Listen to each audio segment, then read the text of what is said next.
किसान आंदोलन के बाद शायद पहली बार एनडीए या नरेंद्र मोदी सरकार को एक ऐसे जन आंदोलन का सामना करना पड़ रहा है जिसने सड़कों से लेकर संसद तक राजनीति का तापमान बढ़ा दिया है। एक बार फिर देश की राजधानी दिल्ली सुर्खियों में, एक बार फिर संसद के भीतर गतिरोध है, एक बार फिर सड़कों पर प्रदर्शन है और एक बार फिर सवाल केवल सरकार के फैसले का नहीं बल्कि सरकार की विश्वसनीयता का भी उठ रहा है।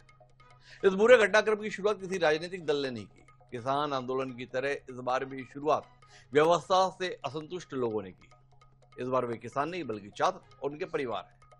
लेकिन जैसे जैसे आंदोलन आगे बढ़ा, राजनीति भी उसके साथ चल पड़ी। राहुल गांधी सड़कों पर उतरे, उनकी गिरफ्तारी और विरोध के बाद कांग्रेस देश भर में प्रदर्शन कर रही है। दूसरी ओर भारतीय जनता पार्टी भी मैदान में उतर आई है। भाजपा का आरोप है कि कांग्रेस छात्रों के आंदोलन को राजनीतिक रंग देकर अराजकता फैलाना चाहती है, क्योंकि कांग्रेस का कहना है कि सरकार अपनी जवाबदेही से बचने के लिए विपक्ष पर, यानी अब मुकाबला केवल छात्र बनाम सरकार का नहीं बल्कि सरकार बनाम विपक्ष का है। किसान आंदोलन के समय एक तर्क दिया जाता था कि वह पूरे देश का आंदोलन नहीं बल्कि कुछ राज्यों के किसानों का आंदोलन है। लेकिन आज मुद्दा अलग है। नीट केवल एक परीक्षा नहीं है, यह देश के लगभग हर राज्य, हर शहर, हर कस्बे और लाखों परिवारों के आकांक्षाओं से जुड़ा हुआ प्रश्न है। डॉक्टर बनने का सपना किसी एक प्रदेश का सपना नहीं होता, किसी एक बच्चे का सपना नहीं होता, यह लाखों बच्चों के सपनों से जुड़ा हुआ भी है। यही वजह है कि पेपर लीक का आरोप अब केवल परीक्षा की गोपनीयता का प्रश्न नहीं रह गया है।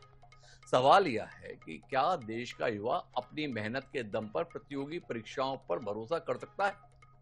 क्या व्यवस्था इतनी मजबूत है कि ईमानदार छात्र को यह विश्वास रहे कि उसकी मेहनत का फैसला केवल उसकी प्रतिभा करेगी? सरकार का कहना है कि उसने दोषियों पर कार्रवाई की, परीक्षा रद्द की, दोबारा परीक्षा कराई, एनटीए में सुधार किए और व्यवस्था को पहले से अधिक सुरक्षित बनाया।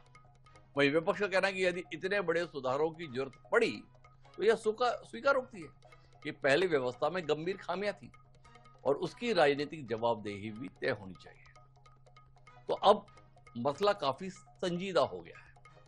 मसला केवल संसद में बहस का नहीं है, मसला केवल एक धरने का नहीं है, ये आग कुछ ज्यादा फैल रही है और इसमें जवाबदेही किसकी है, इस पर सब बचते हुए नजर आ रहे हैं।